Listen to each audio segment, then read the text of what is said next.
Welcome. It's wonderful to be able to do this with you, and we'll start off with our bracha. Baruch atah Adonai Eloheinu melech haolam asher kitshanu b'mitzvotav v'tzivanu la'asok b'divrei Torah. Amen. Thank you.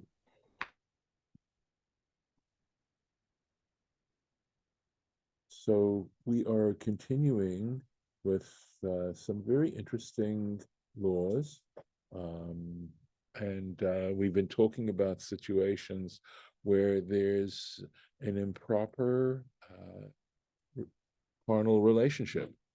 And we're on to another example now. Ki yimtsa ish na'ara betula asher lo orasa. So just to translate this, if a man happens upon or finds literally, right, a maiden, a virgin, asher lo orasa, who is not betrothed. Remember, we have been talking about situations where this person, this na'ara, this young woman from the age of 12 and 12 and a half, as the halacha, the applied halacha defines it, but she's not betrothed. She is pnuya is the word we'd use. Vutefasa, and he grabbed hold of her, the shachav ima, and he lay with her. The nimtsa'u, and they were discovered. They were discovered. Let's take a look. No Rashi's on this. So the issue is, it sounds as if it is maybe against her will. I don't know if it definitely implies that, or does it simply describe a little bit more the act? But I do think it covers a situation where she might have been unwilling, but I'm not certain. I'm not certain. This word utfasa is the one that is raising issues for me. So I'm looking to see. Nothing in the Torah Tmima about that. What are the consequences? V'natan ha'ish hashochev ima la'avi hanara.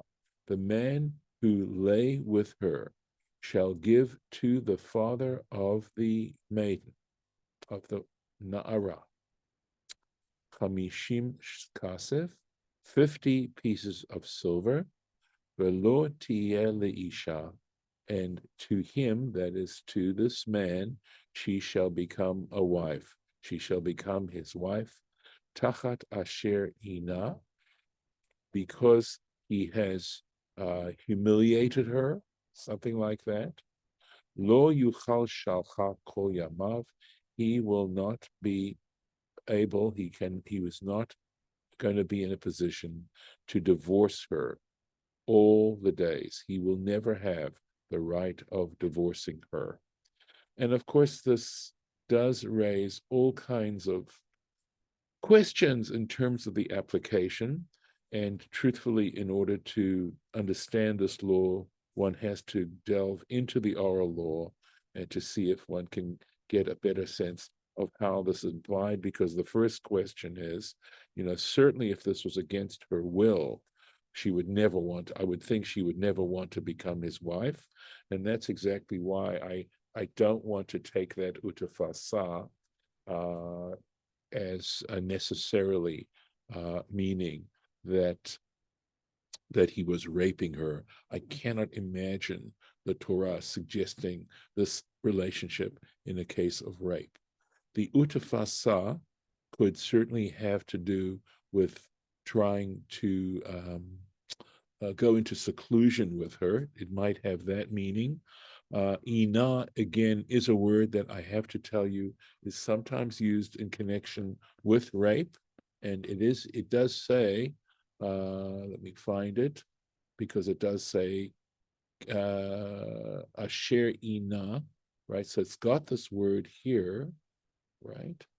And it could be, and I'm looking at the Aramaic, and I'm not sure that the Aramaic clarifies it, but I believe the way it's understood is that he has now made her of less value, because the bride price for a virgin was double the bride price of a woman who was not a virgin. And it could be referring, it makes a lot of sense in a way to say that the inah here, right, is that he has lowered her status, and that's the way to be understood here. And I'm not saying that this doesn't still leave a lot of problems. I don't want to paste over that idea, but at least I think it takes it away from a different situation altogether. And it says he will not be able to divorce her. So the question then still leaves open, and I would hope that the Gemara and the oral law would deal with this, is that if she is not willing, then she doesn't have to marry this man. And I think that's quite probably the case here, is that if in fact she does want to marry her, marry him, excuse me, that he will not ever be able to divorce her. So it still leaves a lot of room for a consensual relationship, but it also says that there are serious ramifications to what he's done. So this all could be consensual, but essentially it's saying, nevertheless, it's something that has consequences. All right. Going on. Lo yikach ish et eshet aviv. So in this connection, it goes into something else, because it is talking about marriage here. And it says, a man should not take the wife of his father. Velo yigale knaf aviv, and nor should he expose. Literally, I'm translating this, although I believe it's actually Rashi is going to explain what this means. He shall not expose the skirt of his father. Again, we can't take that literally. We have to understand that as being an expression referencing something else. And hopefully Rashi is going to explain that for us. So in the case of, in other words, so it's saying in simple words that a man is not allowed to marry his father's wife. Now, in the case of it being his mother, there's no question about it. And these laws are mentioned elsewhere. But it's also the fact that his father may have taken another woman, either in cases where polygamy was permitted, or it also could be a situation where his mother died and his father married another woman.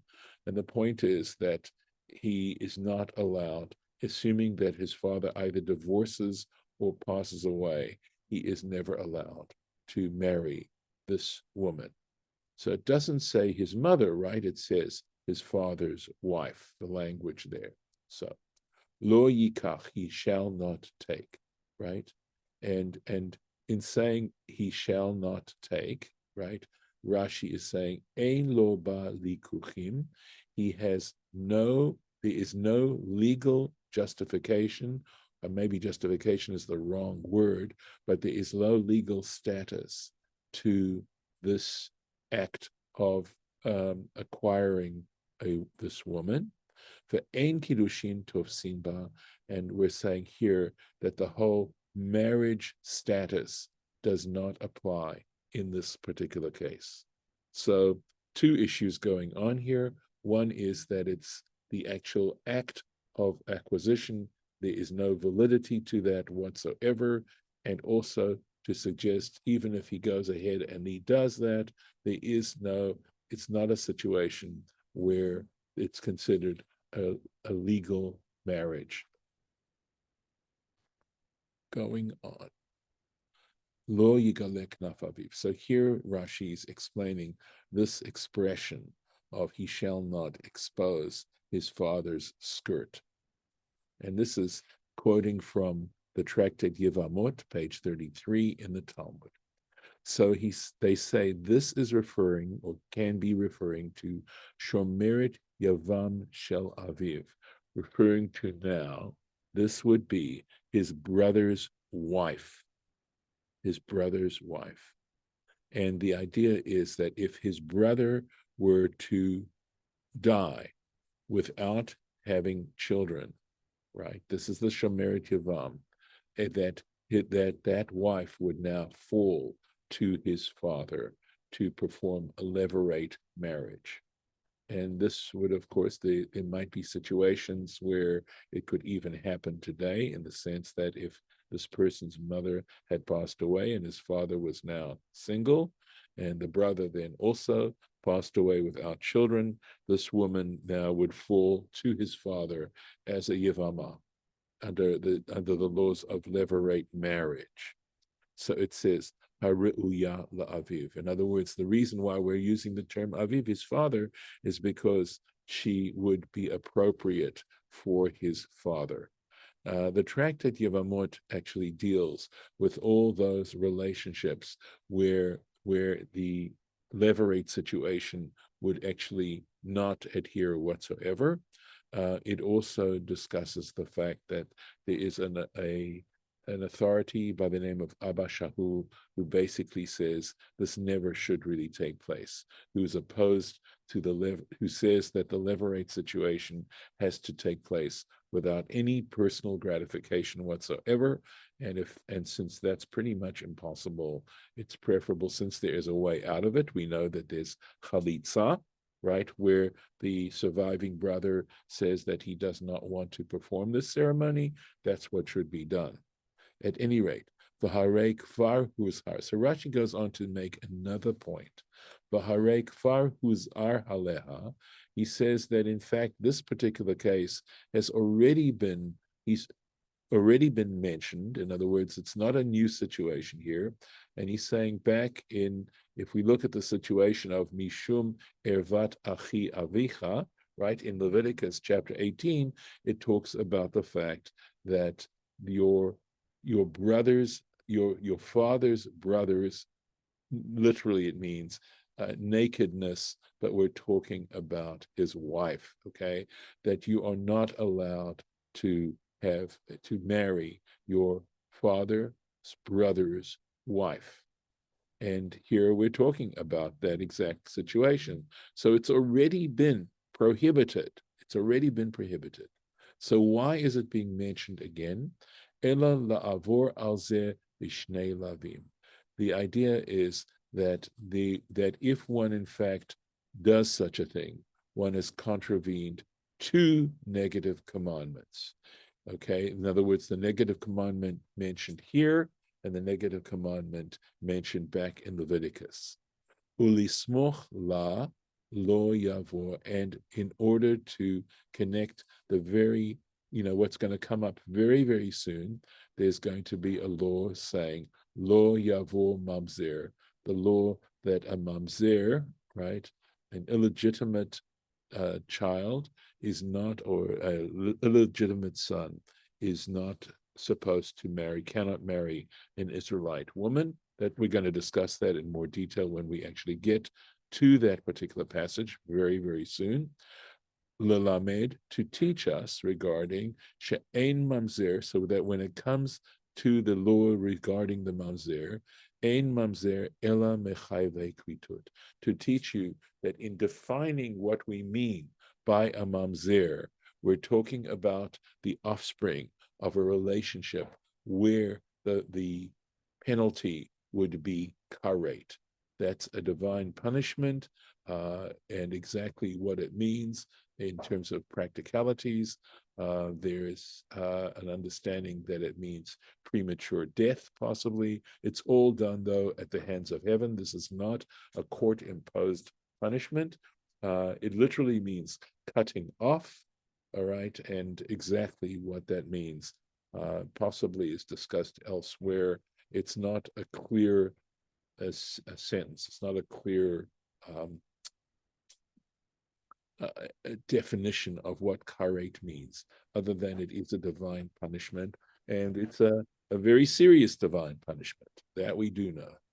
The kal vachomer, and all the more so, mechayve mitot beit din, that if in fact this child is the product of a relationship where a court is required to sentence a person with capital punishment, okay, assuming all the necessary evidence, etc., or circumstances, that if in fact it is also punishable by a court, then she'ein ba'arayot. So he's saying that in fact that is the case, that there's a child born of that relationship. That child is also a mamzer. And he's going to tell us, Rashi is going to tell us, she'ein ba'arayot mitat beitin, because when it comes to these consanguineous relationships that we're talking about, the whole subject of forbidden unions comes under the title of erva arayot, right? That if a court is supposed to sentence this, comes under a court, she'ein ba karet, that he's saying to this that even in a situation where a court is obligated to punish a person with capital punishment, along with that is also the law of karet, meaning that if there wasn't sufficient evidence and for some reason the trial could not come to a conclusion regarding as to the guilt of that individual, the guilt of that person would be held under karet. In other words, at that point, it would be up to heaven to determine the punishment of that person. So he's saying that even that there's no distinction here, and that it teaches you that in those circumstances, the offspring is defined as a mamzer. I will tell you that there is discussion in the Talmud as to whether or not, what is exactly the definition and what is the nature of that relationship where the child is considered illegitimate. Incidentally, it is interesting that the English definition of an illegitimate child is different from the Torah's definition. So, going on, new thought. These are all sort of connected in a way, right? Because they have to do with procreation. Lo yavo patsua daka. So, what this is referring to, Rashi's going to help us understand this, but essentially it's talking about someone whose testes are injured in some way, right? So a person whose testes are injured, ucharut shofcha, or has his member cut off, that it's not he doesn't have a complete member, Bikal Adonai shall not come into the congregation of the Lord. Again, a lot of terse words here, which Rashi has to explain for us if we're to even understand them and give them an interpretation. So, going into the Rashi, Patsua Daka, this expression Patsua Daka, what is this referring to? So, again, taken from the tractate Yevamot, Sheniftza'u, in other words, either split, injured, or shenitka'u, or crushed. Beitzim shelo, literally it means his eggs, and what it means, of course, is his testicles. V'charut shofcha, shenichrat hagid. So hagid literally means the muscle, but it is talking about the penis. Okay, so it's saying if the penis is cut in some way, Veshuv eino yoreh kiluach zera, so that he is not able to, in fact, send a stream of seed.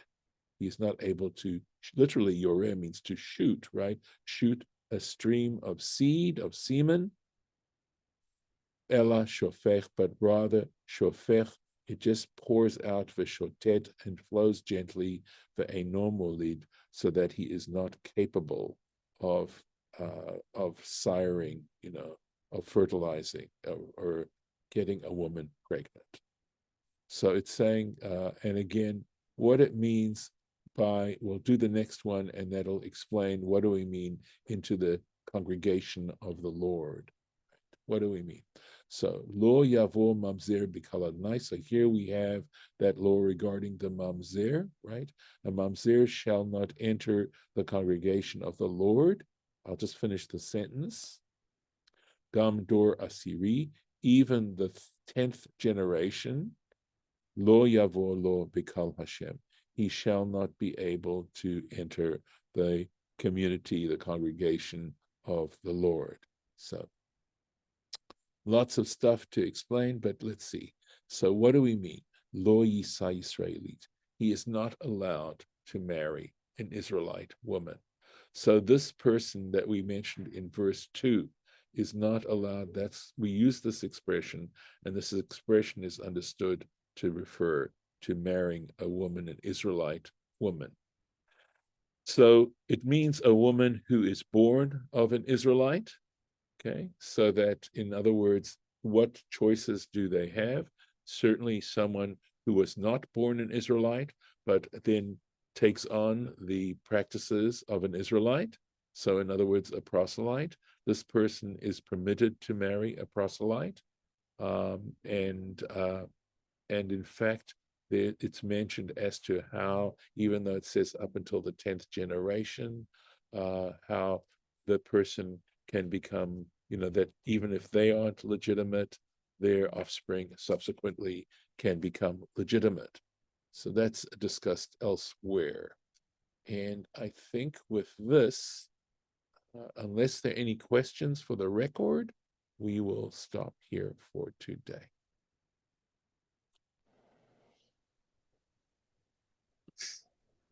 Any questions? Yeah, the question about the brothers. Yes. When one brother dies and leaves no son, Right. the other brother No children. No children. Yeah, I believe. Yeah. So then, wife, he's obligated to marry the brother's wife. Yes. If he doesn't want to do that, what happens? So there is a ceremony called chalitza, where she comes before him, and he says in front of a court that he does not wish to do this. She removes his shoe. There's a special shoe that is placed on his foot. She removes that shoe in the presence of the court. She spits in his presence, okay, on the ground in his presence, and says, that this is what is done to someone who does not want to build up his brother's house, his deceased brother's house. So, the Torah clearly feels the need to support family in this way, at any rate. But nevertheless, the very fact that there is a way out, I think, is extremely significant. And so basically, this levirate marriage, it's called a levirate marriage, does not take place these days. I'm not sure if there are any communities where perhaps it does, but as I said, generally speaking, the Talmud is against these kinds of marriages. And it's interesting because under normal circumstances, you're never allowed to marry your brother's wife, even if everything else is, So for example, if your brother divorces this woman, you're single, and I'm talking about if it could happen today, you're single, your brother divorces his wife, you're not allowed to marry her under normal circumstances, unless this particular situation occurs where they have no children. It's because the Torah actually in another place says you're forbidden to marry your brother's wife. So, okay. Yeah, go ahead. I don't understand the 10 generations. Why should they be responsible for what happened? Again, this comes under something that requires us to understand the deep implications of our behavior and the degree to which other people are affected by our personal behavior, and that it can have long-standing, consequences, and that possibly, this is the best explanation I can give, and that possibly if we were to take that to heart, it might prevent us from committing some really bad mistakes. To know that we have to understand that we never act, we're not an island, okay? We can't just act for ourselves and think that it doesn't affect other people. My dad used to share, my late father, blessed memory, used to share a story, a midrash he had read about a man who's in a boat. Imagine it's a small little boat with other people in it, and he's drilling a hole under his seat. He's got his seat in the boat, and he's drilling a hole in his seat. And people are saying to him, wait a second, the whole boat's going to sink because you're drilling a hole underneath your seat. And the man says to him, excuse me, it's my seat. I'm drilling a hole under it. It's my seat. That's the attitude of someone who doesn't recognize that what they do, which is criminal or bad like that, actually affects the whole society. And that possibly, if we really took that to heart, we'd think twice about some of the decisions we make. So, Yeah. on that happy note, I'm going to stop the recording.